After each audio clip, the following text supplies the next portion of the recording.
Hai, kembali lagi bersama saya Muhammad Abipasa dengan NIM A218.083. Nah, untuk di video kali ini, aku bakal buat deskripsi singkat aja sih mengenai proses dan kotak proses dari mata kuliah sistem operasi. Langsung aja ke materinya.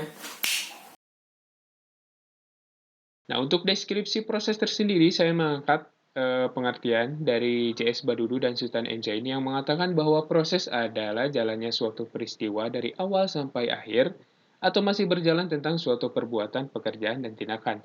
Maka dapat kita tarik kesimpulan bahwa proses adalah hal utama yang dikerjakan oleh pemroses atau prosesor, yang dimana prosesor tersebut akan melakukan eksekusi tugas yang diberikan oleh inputan sistem secara berurutan dalam antrean dan batas waktu guna menghasilkan output yang diinginkan.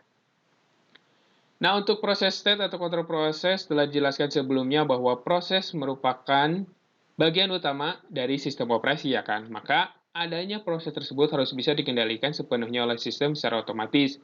Peran kontrol proses juga bertujuan untuk mengoptimalisasi proses yang sedang dan akan berlangsung untuk kedepannya.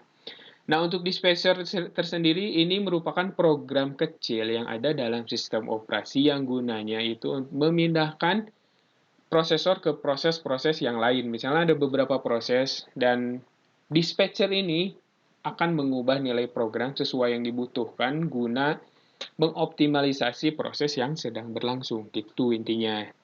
Nah, untuk kayak proses-proses tersendiri ada dalam sistem operasi ada yang 2 proses, 5 proses, dan 6 proses. Nah, untuk kontrol proses tersendiri dalam PCB itu hanya berfungsi sebagai tempat penyimpanan informasi saja yang dapat bervariasi dari proses satu dengan proses lainnya.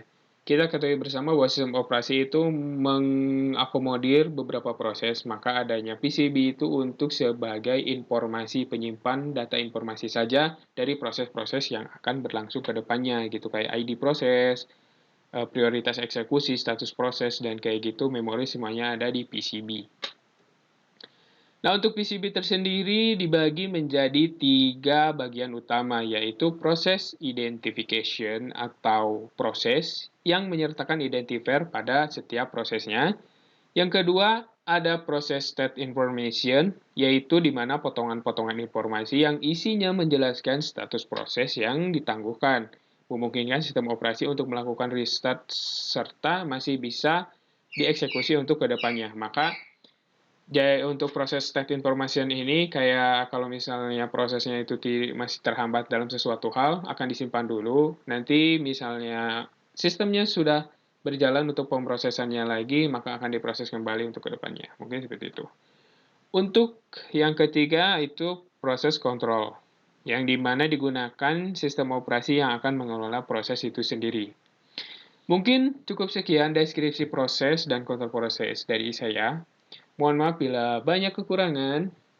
Thank you for your attention. Wassalamualaikum warahmatullahi wabarakatuh. Bye-bye.